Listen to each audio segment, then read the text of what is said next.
જય શ્રી કૃષ્ણ બાળકો। અભ્યાસક્રમની શરૂઆત કરતાં પહેલાં આપણે સૌથી પહેલાં પ્રાર્થના કરીશું। સંતાહંતારો યત્પાદાંબુજરેણવ શ્રિયાનંતાનિજાચાર્ય પ્રણમામિ यदनुग्रहतो जान्तु सर्वदुःखातिगो भवेत् तमहं सर्वदा वन्दे श्रीमद्वल्लभनन्दनम् अज्ञानतिमिरान्धस्य ज्ञानाञ्जनशलाकया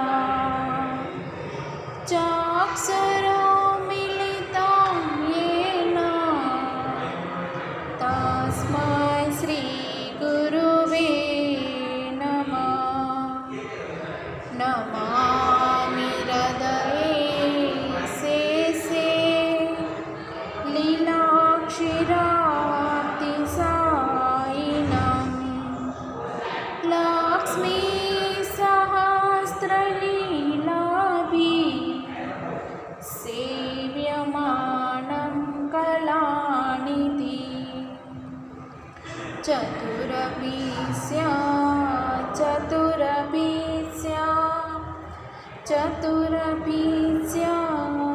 त्रिभिस्तथा षडभिः विराजते योऽसो पञ्चद्वारदये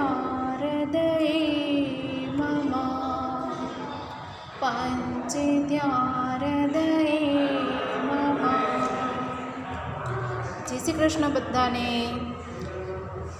चलो इंग्लिशनी बुक बधा काढशे।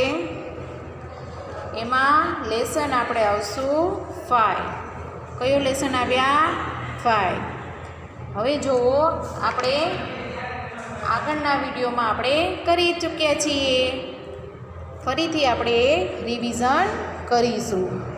तो जुओ शुं छे 5 बर्ड्स। बर्ड्स एटले पक्षीओ। त्यारे मैं तमने समजाव्युं हतुं। बर्ड्स एटले पक्षीओ के जेने पाखो होय, जे आ उड़ी सके एने शुं कहेवाय? पक्षीओ। बरोबर छे।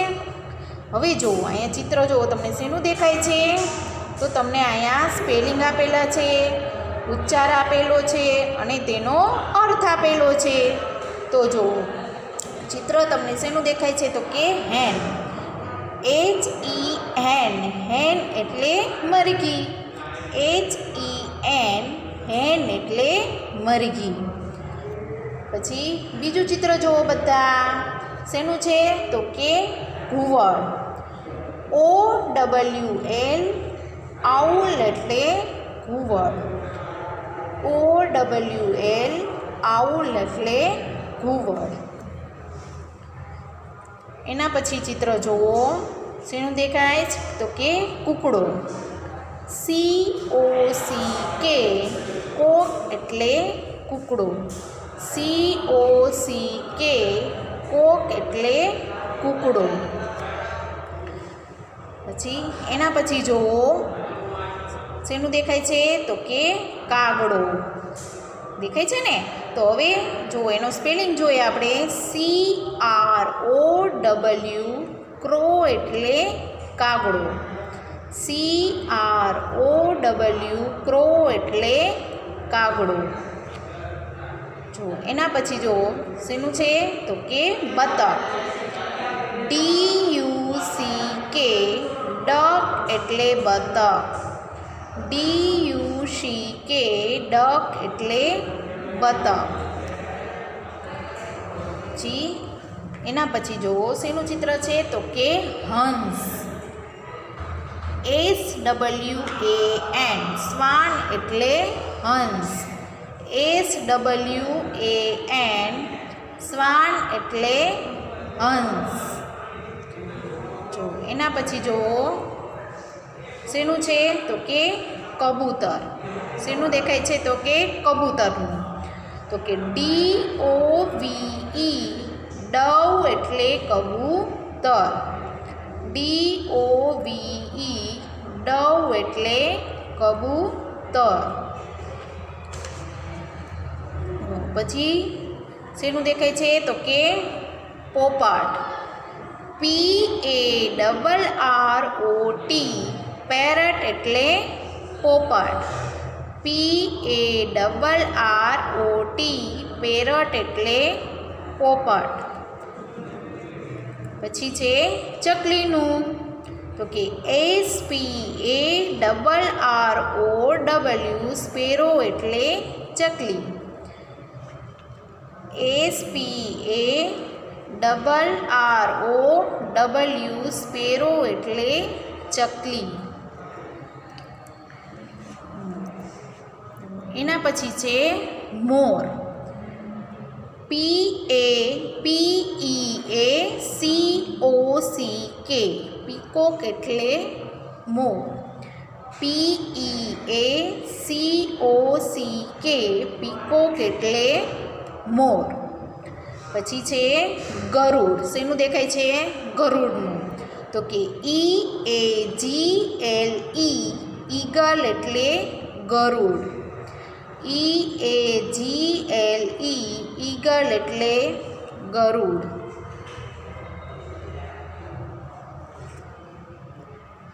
પછી એના પછી જુઓ બગલું. STORK સ્ટોર્ક એટલે બગલું. STORK સ્ટોર્ક એટલે બગલું. હવે આના આધારે આપણે પ્રશ્ન જોઈએ. એના પછીનો જો શું કીધું છે તો કે બોક્સમાં આપેલા શબ્દોનો ઉપયોગ કરીને પક્ષીઓના નામ લખો. હવે તમને બાળકો અહીંયા બોક્સમાં તમને નામ આપેલા છે, નીચે તમને ચિત્ર આપેલા છે. તો એ ચિત્રના નામ જો તમને આવડતા હશે તો તમે આમાંથી બોક્સમાંથી શોધી શકશો. જો તમે પાકા નહીં કરેલા હોય તો તમને નામ આવડશે ને તો તમે આ બોક્સમાંથી શોધી શકશો નહીં. તો પહેલાં તો તમારે ચિત્ર જોવાનું છે, બરાબર છે. આ ચિત્ર પહેલાં તમારે જોવાનું છે. ચિત્ર શેનું છે તે તમારે આમાંથી ગોતવાનું છે તેનું નામ. તો કે આ શેનું છે તો કે ડક. શેનું છે તો કે ડકનું. ડક એટલે બતક. તો આપણે અહીં શું લખીશું ડી. જો અહીં લખેલું જ છે DUCK. તો અહીં શું લખશું DUCK. DUCK ડક એટલે બતક. પછી એના પછી જુઓ શેનું દેખાય છે ચિત્ર.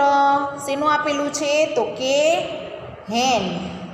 તો આમાં તમારે હેનનો સ્પેલિંગ શોધવાનો. તો જો અહીંયા આપેલો છે પહેલો જ. તો કે લખો HEN. હેન એટલે મરઘી. HEN હેન એટલે મરઘી. એના પછી ત્રીજું ચિત્ર છે શેનું આપેલું છે જુઓ બધા. તો કે ક્રો. શેનું આપેલું છે ક્રો. તો કે CROW.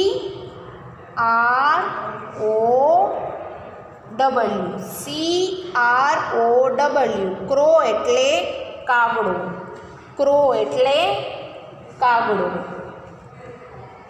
એના પછીનું ચિત્ર જુઓ શેનું છે તો કે ઘુવડનું. બરાબર છે. શેનું છે તો કે ઘુવડ. તો ઘુવડને અંગ્રેજીમાં શું કહેવાય છે તો કે આઉલ. તો આપણે અહીંયા આઉલ લખશું OWL. આઉલ એટલે ઘુવડ. આઉલ એટલે ઘુવડ. એના પછી જુઓ શેનું છે તો કે કબૂતર. તો કબૂતરને અંગ્રેજીમાં શું કહેવાશે તો કે ડવ. તો આપણે ડવનો સ્પેલિંગ શોધવાનો આમાંથી. તો જુઓ છે અહીંયા DOVE, ડવ એટલે કબૂતર. તો અહીંયા શું લખશું? DOVE, ડવ એટલે કબૂતર. એના પછી જુઓ શેનું છે? તો કે હંસ. શેનું ચિત્ર છે? તો કે હંસ. તો હંસને અંગ્રેજીમાં શું કહેવાશે? તો કે સ્વાન. તો જો સ્વાનનો સ્પેલિંગ જો SWAN,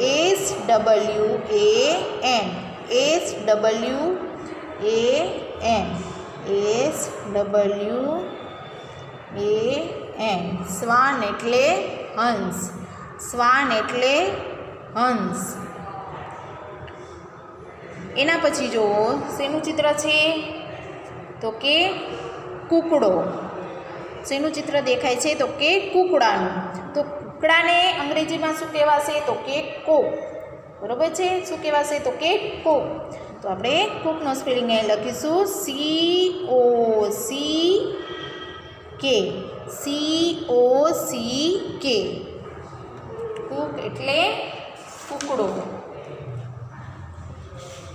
હવે એના પછી પેજ નંબર છે 25, 25 પાના નંબર. હવે એમાં જુઓ તમને શું કીધું છે કે ચિત્રમાં રંગ પૂરો અને કવિતા ગાઓ.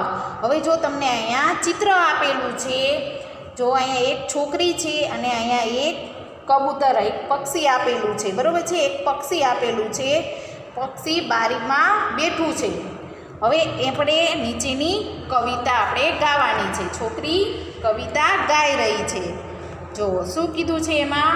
તો કે Once I saw a little bird. Once I saw a little bird. Come hop, hop, hop. So I cried, little bird, will you stop, stop, stop? And was going to the window to say, how do you do?